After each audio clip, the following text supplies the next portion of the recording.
Assalamualaikum warahmatullahi wabarakatuh. Kami dari kelompok 4 kelas PK 2 akan mempresentasikan mengenai biosecurity pada peternakan ayam petelur. Sebelumnya perkenalkan, di sini ada anggota kelompok kami. Yang pertama ada saya sendiri, Ade Sylvia, Muhammad Fajar Ramdhani, Yupi Aprianti, Muhammad Harisyah, dan Nita Marliana. Baik, untuk slide selanjutnya saya berikan kepada Muhammad Fazri. Kepada Fazri, waktu dan layar saya persilahkan. Baik, terima kasih kepada moderator. Di sini saya akan memaparkan materi apa itu pengertian biosecurity. Biosecurity merupakan suatu cara yang dilakukan agar unggas terhindar serta aman dari serangan penyakit. Serangkaian kegiatan yang dirancang untuk mencegah penyakit masuk ke dalam peternakan ataupun menyebar keluar peternakan. Tujuan dari biosecurity adalah mencegah semua kemungkinan penularan dan penyebaran penyakit. Sekian dari saya kembalikan kepada moderator. Baik, terima kasih kepada Muhammad Fajri. Untuk slide selanjutnya, saya sendiri yang akan menjelaskan. Di sini ada komponen utama dari biosecurity. Yang pertama ada sanitasi, isolasi, dan pengontrolan lalu lintas. Nah, isolasi ternak ini merupakan upaya perlindungan yang dilakukan dengan tujuan membatasi ternak unggas dari agen penyakit. Lalu yang kedua ada pengontrolan lalu lintas, yaitu prosedur ketat untuk kontrol dan membatasi tamu yang masuk ke farm, menyediakan ruang ganti dan ruang khusus untuk menyimpan pakaian dari luar, menyediakan pakaian, sepatu, dan alas kaki khusus yang dipakai hanya dalam lokasi, baik oleh karyawan maupun tamu yang berkepentingan. Lalu selanjutnya ada sanitasi. Sanitasi adalah serangkaian kegiatan atau pembudidayaan kebersihan yang terencana dengan tujuan agar kesehatan ternak dan manusia terjaga. Baik, untuk slide selanjutnya saya berikan kepada Nita Marliana. Kepada Nita, waktu dan layar saya persilahkan. Baik, terima kasih kepada moderator atas kesempatannya. Di sini saya akan menjelaskan tentang pembagian zona yang ada di peternakan unggas ayam petelur yang kelompok kami buat. Jadi itu ada zona merah. Nah, jadi di zona ini adalah area paling luar dari peternakan. Terus juga di sini tuh ngumpul banget banyak bakteri. Soalnya aktivitas orang luar itu lumayan banyak. Maka dari itu di zona merah ini harus ada tempat pembersihan untuk peralihan ke zona selanjutnya. Selanjutnya itu ada zona kuning atau disebut zona transisi dari zona kotor ke zona bersih, yaitu zona merah ke zona hijau. Jadi ini merupakan akses terbatas hanya untuk kendaraan dan peralatan yang mendukung peternakan ayam petelur tersebut. Terus juga orang yang masuk ke zona kuning ini biasanya harus karyawan yang sudah menggunakan pakaian khusus serta sepatu boot.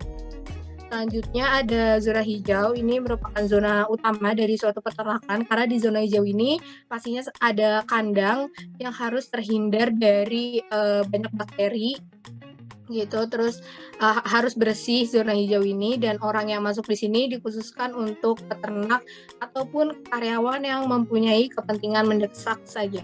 Sekian yang dapat saya sampaikan. Saya kembalikan ke moderator. Baik, terima kasih kepada Nita Marliana. Untuk slide selanjutnya, saya berikan kepada Muhammad Harisyah dan Yupi Aprianti. Kepada kalian berdua, waktu dan layar saya persilahkan. Oke, baik. Terima kasih, Ade. Di sini saya akan menjelaskan tentang apa saja yang ada di masing-masing zona biosecurity ini. Nah, yang pertama sebelum ke zona merah ada security atau pos satpam dan gerbang yang digunakan untuk agar tidak dapat semua orang masuk kecuali orang-orang yang berkepentingan. Nah, untuk yang pertama di zona merah ada parkiran, kantor, dan tempat bangkai. Nah, untuk ketika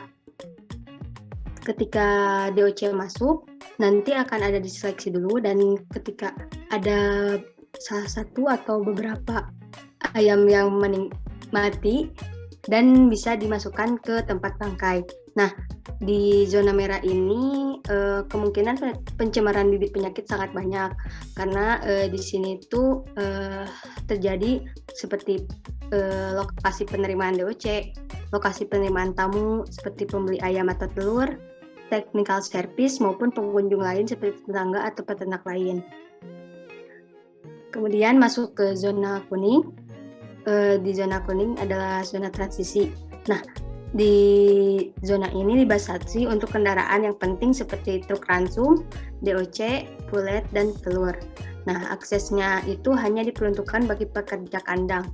lokasi tempat penyimpanan egg tray atau box telur yang sudah bersih.